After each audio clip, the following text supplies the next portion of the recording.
this book is awful. This is almost 700 pages. So we're gonna be locked in. Look away, trigger warning. I'm so sorry, girls. Hello everybody and welcome back to my channel, or if this is your first time here, thank you so much. Welcome. My name is Hallie.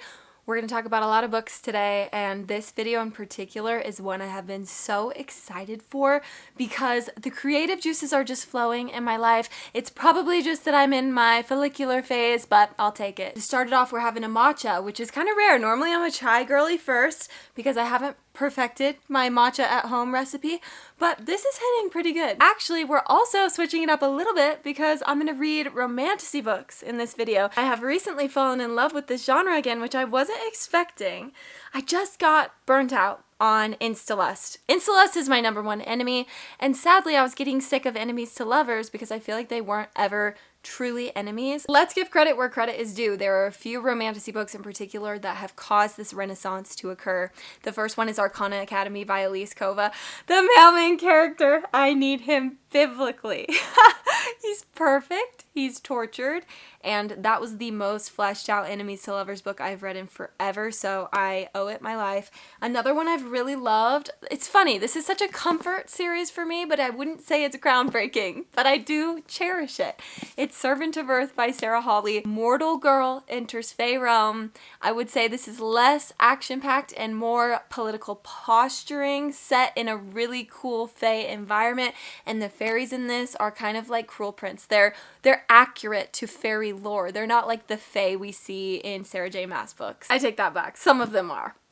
So, yeah, keep that in mind. But anyway, it's just been a fun time, and now I feel like for the first time in forever, my brain is open to romantasy more. But here's the thing. For me to enjoy a romantasy book, I need the plot to be able to stand on its own if the romance is taken out. I need the world building to still be cool, and I need it not to dissolve into romance only. I think I'm maybe just not a romance reader unless it's a subplot, or at least 50-50. Let's get into the lineup of books we can choose from. There's one I'm for sure reading because I've already started it, and that is Rose and Chains by Julie Soto. I've been waiting for this book for a very long time, and if you're wondering if I've read The Auction by Love's Bitka 8, no, I have not. But I think fan fiction does great things for the world, brings people together, and I just think it's cool that authors are getting traditionally published. I'll talk about Rose and Chains more in a minute, but the other books I could read are Heavenly Bodies, which I gave the indie version 5 stars, so I know I'm gonna love this. And of course, The Irresistible Urge to Fall for Your Enemy. I've heard this is enemies to lovers done right, with really good tension and banter. I have a gut feeling it's gonna hit. And then When the Moon Hatch, which I previously read a little bit of, and then I DNF'd it because I was overwhelmed by the glossary and the world building, but I always plan to come back. I feel like I've really gotten better with world building since then, and it was just right book, wrong time. I've been yapping forever, so let me just say, I am doing a content shoot tonight up in the mountains because I have decided officially to separate my bookstagram from my clothing shop, The Common Room, and I want to choose my outfit I'm gonna wear tonight. So let's go down to the business, aka my basement, and we'll pick out the outfit and try that on. You guys can look at something that's not me talking for a second, and then we will come back to Rose and Chains.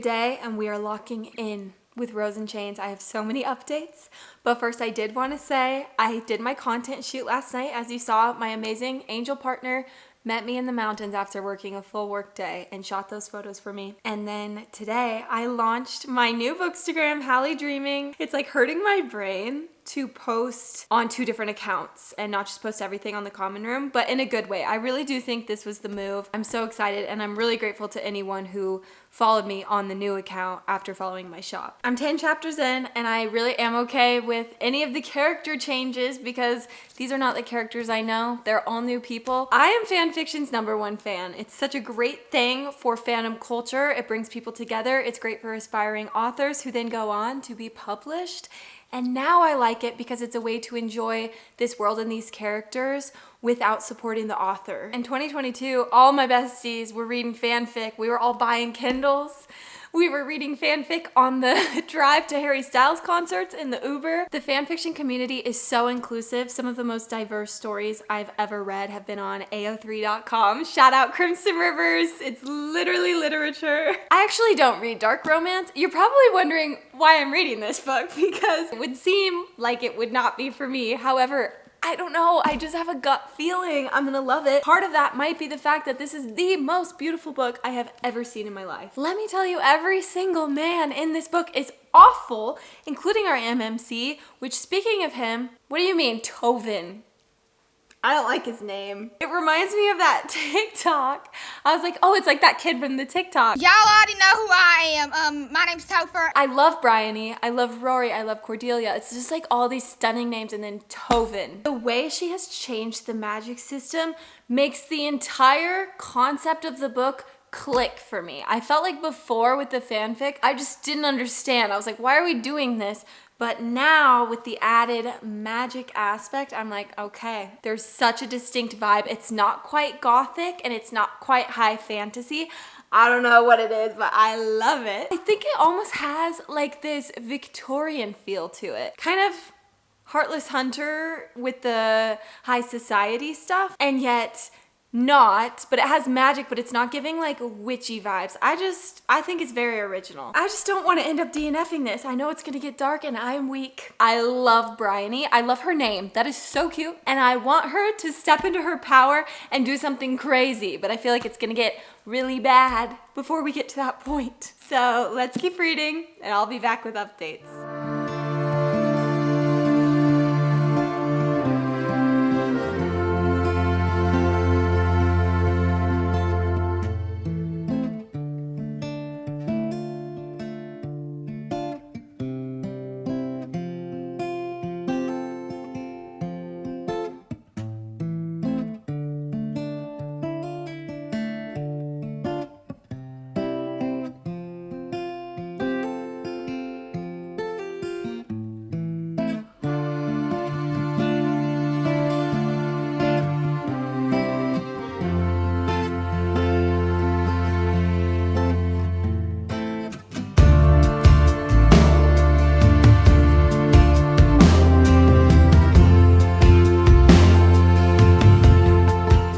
Chapter 36, page 337. I have 100 pages left.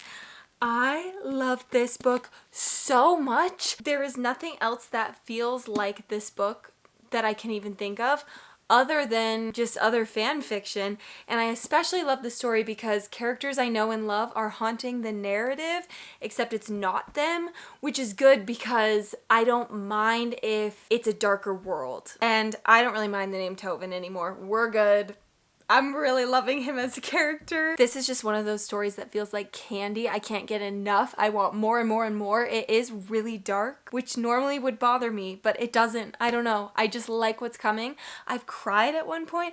I've laughed. Somehow they snuck humor into this extremely heavy, patriarchal dark world. Bryony Rosewood, you would love Stockholm Syndrome by One Direction. I've read Not Another Love Song, which is a Raylo fanfic inspired story, and I have to say this one's just hitting different, though I also loved this book. I feel like Julie Soto is maybe becoming a favorite author for me. Side note, but Wild Sweet Orange and Mint Tea blended is incredible, and I have a Pine Mystic Falls candle. And I love when these things happen because now I will forever associate both the candle and the tea with this book. Okay, we're Pavloving ourselves, and that is my favorite thing to do as a reader.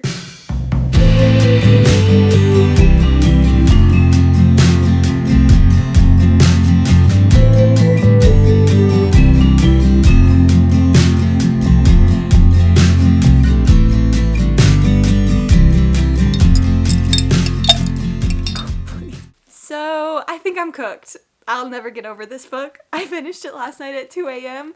I gave it an infinity star rating, and now life is meaningless. This ends on a huge cliffhanger, and it is what I was hoping would happen. I just wish I could keep reading so bad, but this just came out last week. I know I could read the fanfic to see what happens, and I might. I might do that, but also I just have this feeling that I'll love the book more because the fantasy elements make the plot click for me. I'm very sad to be done with this. It's breaking my heart. But okay, here we go. I am extremely tempted to read this one next, but I'm not going to. I'm actually going to read another book that I have been really excited for, and that is When the Moon Hatched by Sarah A. Parker. I actually got this book as an ARC in 2023. I read maybe 100 pages, DNF'd it. Okay, but since then I've read Pride of the Orange Tree, and that book has a huge glossary and insane world building, so I think I just wasn't prepared. My brain wasn't developed enough, but now it is, and I'm not intimidated by the glossary anymore.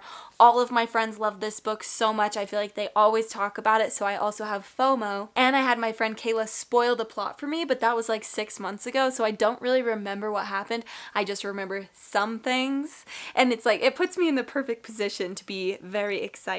This is almost 700 pages, so we're gonna be locked in. I have the audiobook on Hoopla. Love that for me, and I'm ready.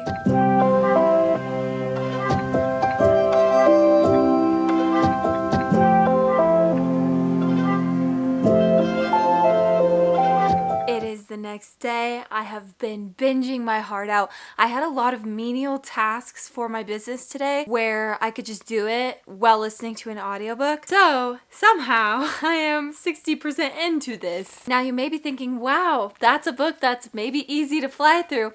I wouldn't say that. I have had to work to understand this, and I'm realizing how little I grasped last time. Also, I read way more than I thought the first time around. I read 44%. This does follow a lot of common romantasy tropes. She is a stabby FMC assassin type. He's a big, strong man with long hair who's so unfathomably buff. He takes one look at her, he is into it. She takes one look at him, she's into it. If I'm going to be reading these archetypes, my brain just says, why aren't we reading Throne of Glass right now? But also, this is fun because there's dragons and there's a lot of little Easter eggs. The writing is very lyrical. I would say I like it, but I've had quite a few moments where I feel out of sync with the story. It almost feels like we're stepping into the second book in a series. There is so much information in the first 200 pages, which I didn't really mind this time around, but then it almost levels out into more of a romantasy. So it feels a little bit misleading where we're getting high fantasy content and then it just becomes more about the relationship. We've had some different POVs sprinkled throughout, which I really enjoy. I love that shift where we can see this world from a different angle, and because of those new POVs, we've had a huge reveal, which I did know because I remembered that one thing when I had my friend Kayla spoil the plot for me. I was excited because I think it'll be good that that's out in the open. I think it's just not an intuitive read for me. It hasn't super flowed. It's felt a little bit choppy. But at the same time, I can step outside myself and see that the author planned this out so meticulously, and I can tell that everything happens for a reason. So maybe I'm not in sync personally with the characters. I don't super relate to them, but I am entertained. I have learned a new word from this book. It is masticate. It's come up a lot, so I finally had to Google it. It means to chew. She'll say, my fear was masticating me. Period. I'm trying to hold back on forming any permanent opinions. I just want to finish the book. I will say it's at a disadvantage. I'm coming off an Infinity Star read and I've already DNF'd it once, but I don't feel like DNFing it this time. I'm very eager to see what happens and to get to the bottom of all of these tiny little Easter eggs.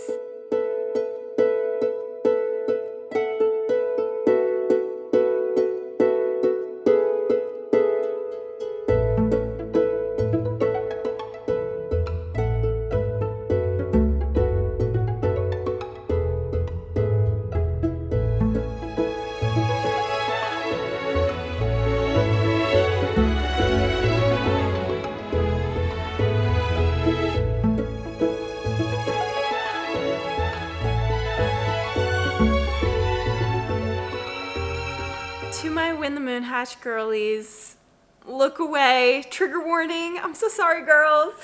I really thought this was going to be the book for me. I was so excited because I felt like my taste had evolved as a reader, except apparently it hasn't.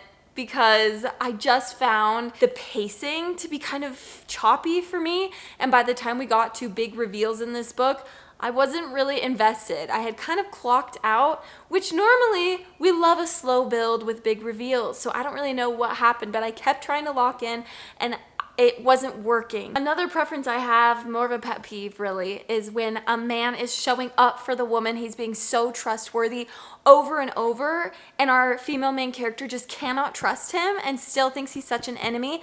I think that can be delicious, but it went on a little bit too long for me in this book where I was like, why don't you trust him? Why are you enemies? I wasn't quite understanding. Overall, I just don't think I vibed. But the world is so cool. Love the dragons. I did like how beautiful her writing was. Very great descriptions. Very fleshed out characters. I think it just wasn't the story for me. But don't let me stop you because so many of my friends love this book. I feel so bad. I hyped them up. I said, I'm gonna love it this time. I think I would probably give it a 3-star because I can tell that the author put so much of herself into this and it's a great story. But as for like personal enjoyment, I'd maybe give it lower, but I don't think we need to do that. I'll probably give it a 3-star. Now, if you would have come up to me a week ago and held up a Rose and Jane's and When the Moon Hatched and asked me logically, which one do you think you'll like better? It would have been reversed. I am literally shook to my core at how this all played out, and this video was meant to be an experiment to see if I can reconnect with romantasy, and I'm coming out of it with an infinity star and a book I didn't enjoy as much as I thought, so I feel just as unsure as ever, but I had the time of my life. That's gonna be it for today's video. Thank you so much for watching. I will catch you guys in the next video. Bye-bye.